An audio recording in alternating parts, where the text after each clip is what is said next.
BEd online classes में आपका स्वागत है। जैसा कि मैं आपको बीएड सेकेंड ईयर का third paper creative and inclusive school पढ़ा रहा था। इस पेपर में हम लोगों ने पिछली कक्षा में फर्स्ट यूनिट शुरू किया था। साथ ही साथ पिछली कक्षा में उस फर्स्ट यूनिट का फर्स्ट पार्ट हम लोगों ने पढ़ा था। आज उसी को थोड़ा सा आगे बढ़ाते हैं। आज हम लोग फर्स्ट यूनिट का सेकंड पार्ट पढ़ेंगे, जो हमारा है education of children with special need, विशेष आवश्यकता वाले बालकों की शिक्षा।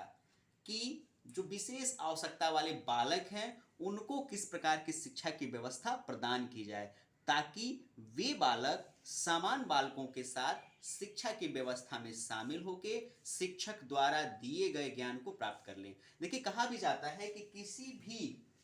समाज की व्यवस्था, समाज की उपयोगिता इस बात से आंकी जाती है कि उस समाज में उपस्थित कितने लोग शिक्षित हैं। और यदि ये भी देखा जाता है कि यदि वो समाज विकसित है, शिक्षित है, और यदि उस समाज में विकलांगों की जो स्थिति है, यदि वो शिक्षित हैं, यदि वो साक्षर हैं, यदि वो आर्थिक और सामाजिक तौर पर मजबूत हैं, तो उसी व्यवस्था के आधार पे उस समाज की उपयोगिता और विशेषता को हम लोग महत्वपूर्ण तथ्य पे स्वीकार करते हैं। इसी तथ्य को ध्यान में देते हुए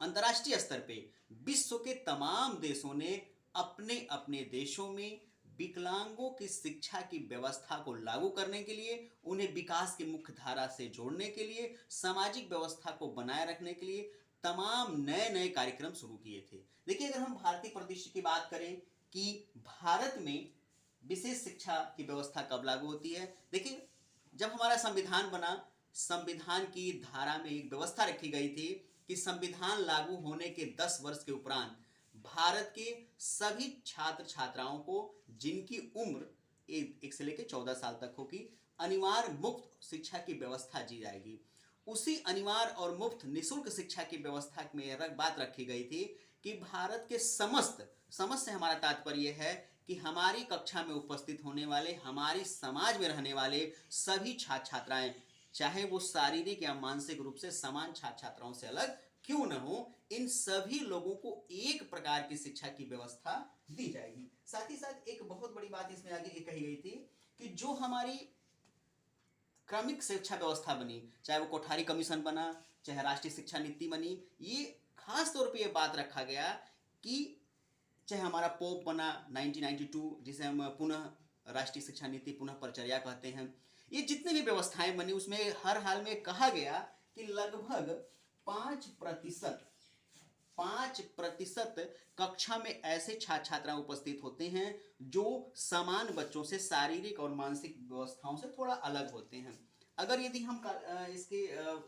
थोड़ी परिचर्चा की और बात करें तो हमें देखने को मिलता है, और ये तमाम तथ्यों के द्वारा ये आकलन निकाला गया कि अगर हम भारत की बात करें तो भारत में लगभग 1,50,00,000 छात्र छात्राएं ऐसे हैं जो शारीरिक और मानसिक तौर पे सामान्य छात्रों से थोड़ा अलग हैं। ये विशेषता ही उन्हें अन्य बालकों की व्यवस्थाओं से थोड़ी अलग करती है। साथ ही साथ थोड़ा सा मैं और आपको बताऊं कि इसकी शुरुआत कहां से होती है। देखिए,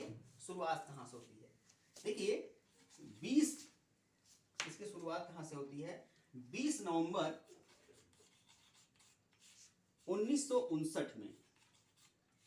20 नवंबर 1959 को संयुक्त राष्ट्र महासभा में 78 देशों की एक बैठक होती है, 78 देशों की एक बैठक होती है, और इस बैठक में तय किया जाता है कि हम संपूर्ण विश्व के छात्र छात्राओं को शिक्षित करने की बात तो कर रहे हैं, लेकिन इस व्यवस्था में क्या हम विकलांगों की बात कर रहे हैं? क्या हम ये ध्यान दे रहे हैं कि हमारे समाज में कुछ ऐसे छात्र छात्राएं भी हैं जो सामाजिक, शारीरिक, मानसिक और व्यक्तिगत तौर पर समान छात्रों से थोड़ा अलग होते हैं? इसी व्यवस्था को लागू करने के लिए, ताकि वे विकलांग बच्चे, वे शारीरिक और मानसिक तौर से अक्षम बच्चे जो किसी कारणवश सामाजिक या शारीरिक या व्यवस्थाओं से जो परेशान हैं, वो शिक्षा की व्यवस्था में भाग नहीं लेते हैं, इन्हीं तथ्यों, इन्हीं बिंदुओं को ध्यान देने के लिए जो 78 देशों की एक मीटिंग हुई, एक बैठक हुई, उस बैठक में तय किया गया कि अब से हम संपूर्ण विश्व में शिक्षा की व्यवस्था को लागू करने के साथ ही साथ सामाजिक व्यवस्था में, व्यक्तिगत व्यवस्था में, आर्थिक व्यवस्थाओं में इन विकलांगिक लोगों की शिक्षा की व्यवस्था हम रखेंगे। इसी को थोड़ा सा ध्यान देते हैं आगे कि इसी के बाद 9 दिसंबर एक डेट आती है,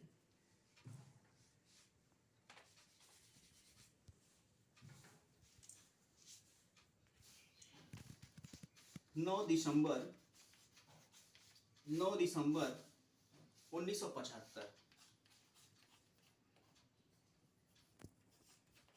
9 दिसंबर 1975। देखिए एक डेट और भी मिलती है कि 9 दिसंबर 1975 को भी पहले 9 दिसंबर 1975 को इन 78 देशों की व्यवस्थाओं मीटिंग्स जो व्यवस्थाएं थी उसके बाद 9 दिसंबर 1975 को बृहद तौर पे संपूर्ण विश्व में इन विकलांगिक लोगों की शिक्षा की व्यवस्था पे अपनी अपनी सूचनाएं प्रस्तुत की जाती हैं। इन सूचनाओं के उपरांत एक तथ्य निकाला जाता है कि नहीं, यदि हम विकलांगिक शिक्षा की व्यवस्था को ध्यान में नहीं रखेंगे, उन्हें शिक्षा की व्यवस्था के मुख्य धारा से नहीं जोड़ेंगे, तो शायद एक समस्या ऐसी भी आ सकती है, एक समय ऐसा भी आ सकता है कि ये लोग हमारे समाज और राष्ट्र के लिए जो विकास की मुख्य धारा है इससे परे हो सकते हैं, जिससे कि जो हमारा उद्देश्य है वो शायद सफल ना हो पाए। इन तथ्यों को ध्यान देते हुए 9 दिसंबर 1975 से राष्ट्रीय विकलांग दिवस मनाने की बात कही जाती है और कहा जाता है कि विकलांगों की शिक्षा की व्यवस्था पे संपूर्ण विश्व संयुक्त राष्ट्र संघ के मद्देनजर, संयुक्त राष्ट्र संघ के सहायता से संपूर्ण विश्व जितने भी देश इसमें शामिल होंगे वो अपने यहाँ शिक्षा की व्यवस्था को लागू करने में सहायता करेंगे। साथ ही साथ एक चीज और मैं आपको बता दूं आगे इसी में कि इसी के क्रम में 1981 से सन 1981 से संयुक्त राष्ट्र या कह सकते हैं अंतरराष्ट्रीय विकलांग दिवस मनाने की बात कही जाती है।